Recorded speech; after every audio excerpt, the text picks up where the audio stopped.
Hi, friends. Excited to learn with you today a little bit on the weekly Torah portion. This is Parsha Shoftim. We're going to be looking at a verse in Deuteronomy chapter 17, verse 15. The Torah says, the narrative is where the Israelites are on the border of the land of Israel. They're about to be in the land. And God says to the people, at some point, you very well might want to have a king.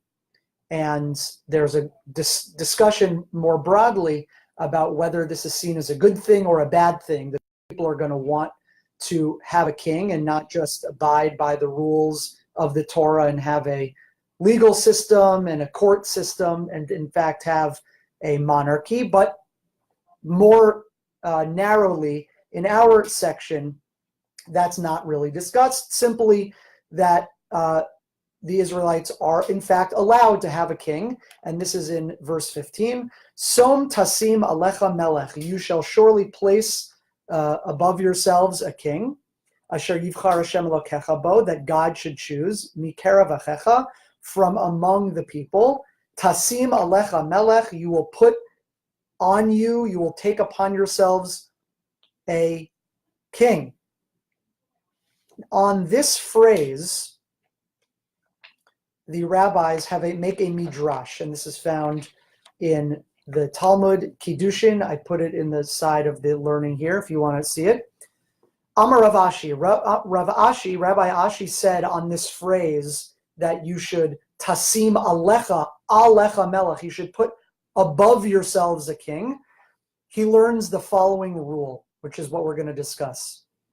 Melech shemachal al kvodo, ein kvodo mahul. A king that who says that he's willing to forego some of the honor or dignity that is due him, ein kvodo mahul, is not allowed to forego that honor.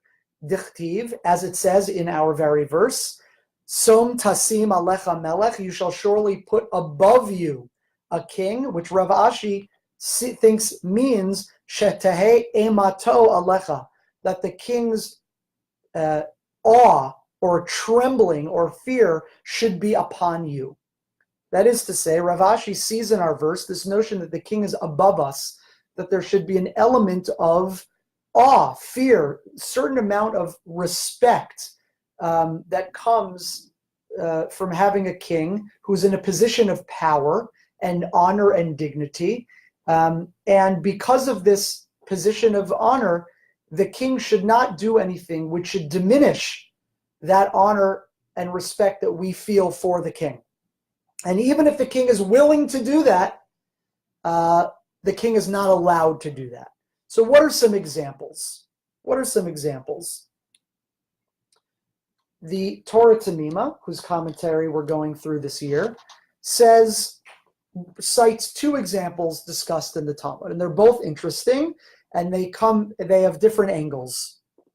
The first is a Mishnah in the Talmud, Masechet Sota, Daf Mem Aleph Amud Aleph, so 41a. So here's the ruling there. There's every 7 years, all of the Israelite people are supposed to come together, and the king is supposed to read the Torah to everyone. It's called Hakel. And apparently the rule there is Korei Melech b'Torah b'Parshat Hakel, Korei miyushav. That when the king is reading, everyone is supposed to be standing, but the king sits while he reads. However, what happened once? Maseh Agrippas HaMelech, one time, King Agrippas, Shekara Me'umad, read standing. He stood up and read the Torah. How did people respond? Shavchuhu Chachamim. The sages praised him for doing this. And the Gemara explains, Shavchuhu Michlal D'Shapir Avid. That implies that the sages thought what he was doing was good.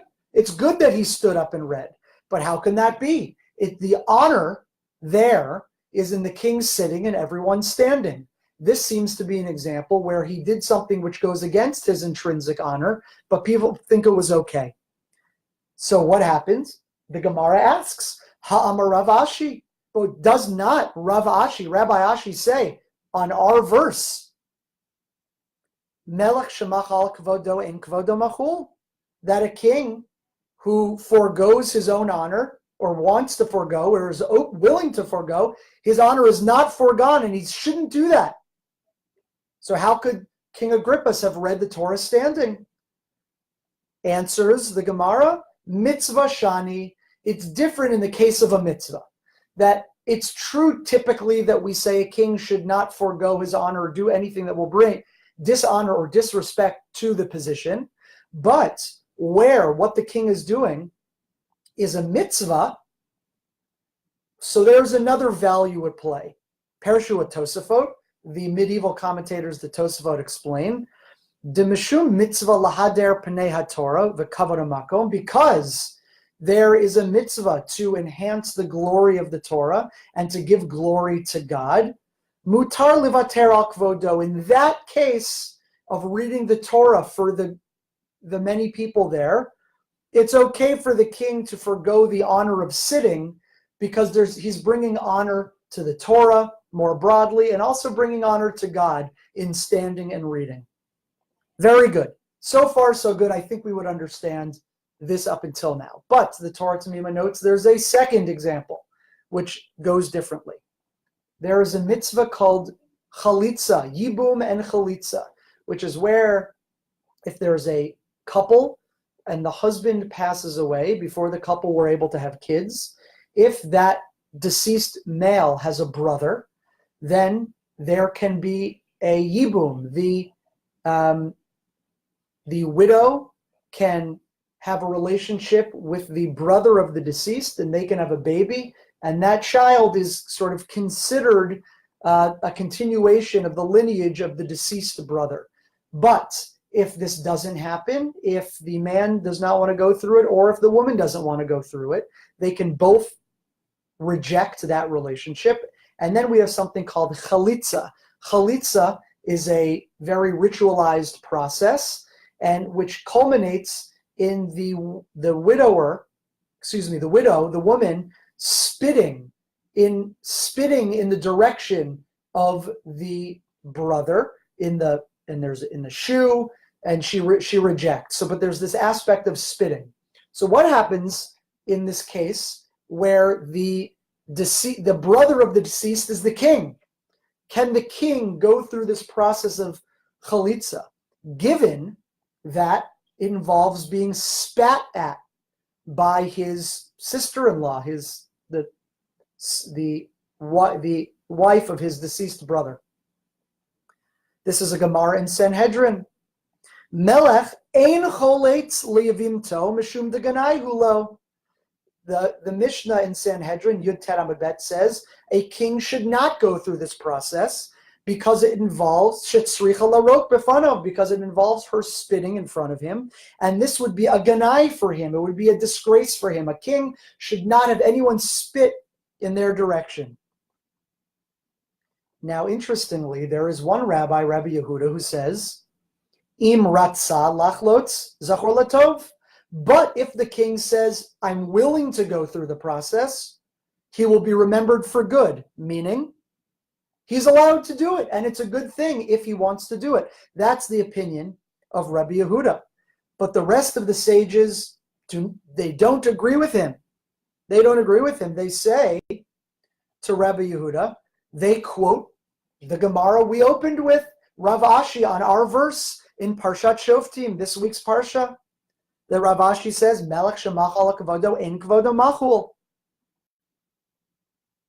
A king, even if he's willing to forgo his honor, we don't let him do it.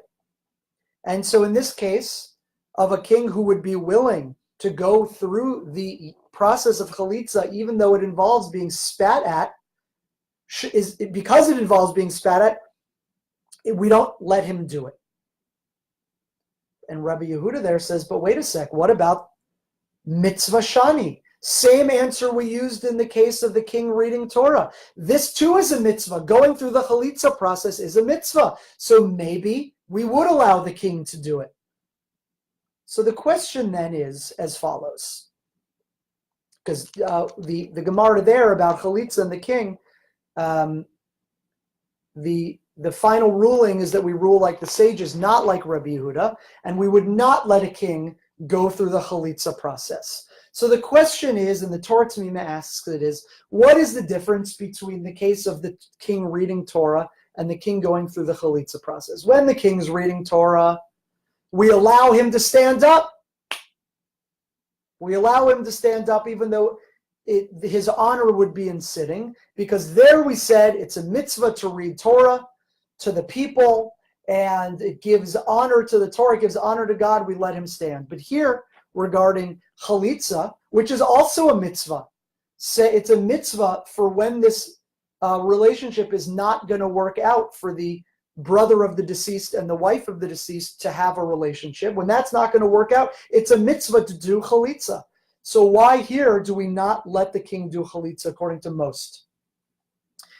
The Torah Temimah suggests, and I think it's a very good answer, that the kshkorei omed, when we say in the first case that the king is allowed to read Torah standing up, ein b'zeh ganayu bizayon nikar.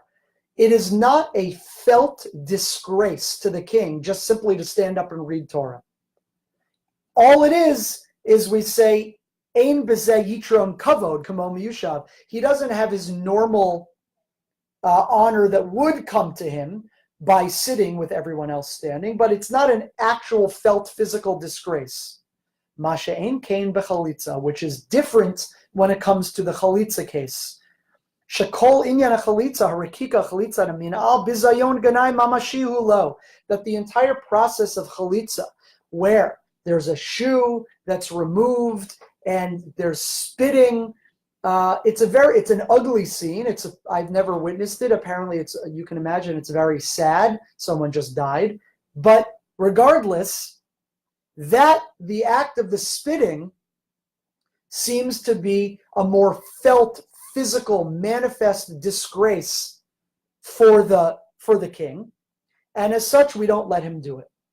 So, what the Torah Temimah is pointing to is an idea that there are certain things that even if subjectively the king is willing to do it, says it's fine, I'm willing to do it, I don't mind, I'm willing to forego my honor or respect in this case, that objectively the Torah seems to say no. And the sages say there's certain things that even if the king is willing to do them, and yes, there's values, other values at play, it brings honor to the Torah in other ways, we still are not going to let him do it. And the one example that we see is this of chalitza, but we could think of other examples as well.